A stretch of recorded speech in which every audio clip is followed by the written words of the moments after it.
দ্বিতীয়ত সম্প্রতি আপনারা দেখছেন যে বাংলাদেশ থেকে যারা এসেছেন অনেকেই বাধ্য হয়েছেন এক কাপড়ে জমি জমা ছেড়ে পালিয়ে আসতে। তাদেরকে তাদের আধার কার্ডকে ডিঅ্যাক্টিভেট হয়ে যাচ্ছে। সিএ এর আওতায় তারা যখন চলে আসবেন। হ্যালো দর্শকবৃন্দ, আবার আপনাদের মাঝে হাজির হলাম একটি নতুন আপডেট নিয়ে।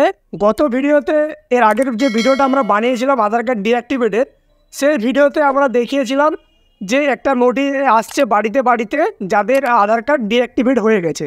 তো কাদের আসছিল বা তাদের কি করণীয় সেই সব নিয়ে পূর্ববর্তী ভিডিওতে আমরা আলোচনা করেছিলাম। সেই ভিডিওটির লিঙ্ক এই ভিডিওর ডেসক্রিপশানে এবং আই বাটনে দেওয়া থাকবে, আপনারা দেখে নিতে পারেন। সেই ভিডিওর বিস্তারিত আমরা আলোচনা করেছিলাম।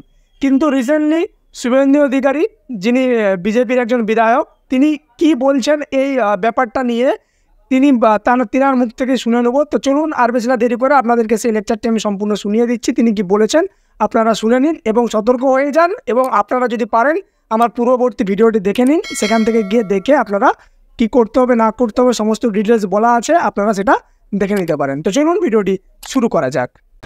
2019 সালে যে আইন হয়েছিল, এই আইন কার্যকর করার জন্যই রুল তৈরি হওয়ার অপেক্ষায় ছিল।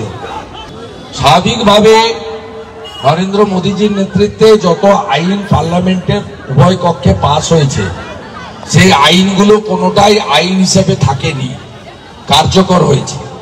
এক্ষেত্রে প্রায় 2 কোটির বেশি, বিশেষ করে বাংলাদেশ থেকে যে সমস্ত হিন্দুরা, মতুয়া সমাজের লোকেরা এবং অন্যান্য হিন্দুরা, তারা ধর্মীয় উৎপীড়নের কারণে দেশ ছাড়তে বাধ্য হয়েছেন, তারা কিন্তু এই আইনের আওতায় সমনাগরিকত্বের সুযোগ পাবেন।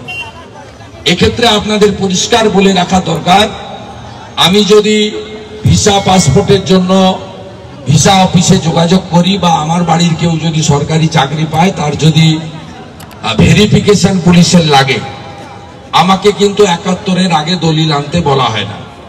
কিন্তু যদি বাংলাদেশ থেকে আসা কোনো লোকের ক্ষেত্রে তারা ভিসা পাসপোর্ট বা চাকরি পায়, ভেরিফিকেশনের জন্য যায়, তাদেরকে বলা হয় 71-এর আগে দলিল আনতে।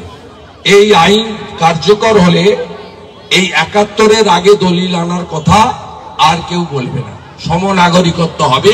এটা তাদের ক্ষেত্রে একটা অমর্যাদা ছিল।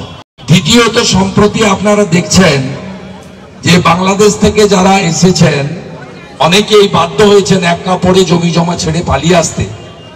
তাদেরকে তাদের আধার কার্ডকে ডিঅ্যাক্টিভেট হয়ে যাচ্ছে। সিএ এর আওতায় তারা যখন চলে আসবেন, ভারত সরকার এমএইচএ, আমার ধারণা, আমার আশা, আমার বিশ্বাস, এখানে রাজ্য সরকারের কোনো ভূমিকা থাকবে না। সরাসরি আবেদন করার তারা একটা ব্যবস্থা নিচ্ছেন। রুলসটা এলে আরো এটা পরিষ্কার হবে। তাই সরাসরি আবেদন করে যদি নাম নথিভুক্ত করেন, সেক্ষেত্রে এই যে একটা অপমানকর অবস্থার মধ্যে পড়েছেন তারা, পড়েন, এটা থেকে মুক্তি পাবেন। সরাসরি পশ্চিমবঙ্গে 10.5 কোটির বেশি জনগণের মধ্যে 2 কোটির বেশি মানুষ, তারা শুধুমাত্র ধর্মীয় উৎপীড়নের কারণে বাংলাদেশ থেকে আসতে বাধ্য হয়েছেন। জমি জমা, বাড়ি ঘর, মন্দির সব ফেলে রেখে দিয়ে এক কাপড়ে প্রাণটা বাঁচানোর জন্য, দেশভাগের বিভীষিকা নিয়ে, তারা অন্তত এই আইনের ফলে সুফল পাবেন।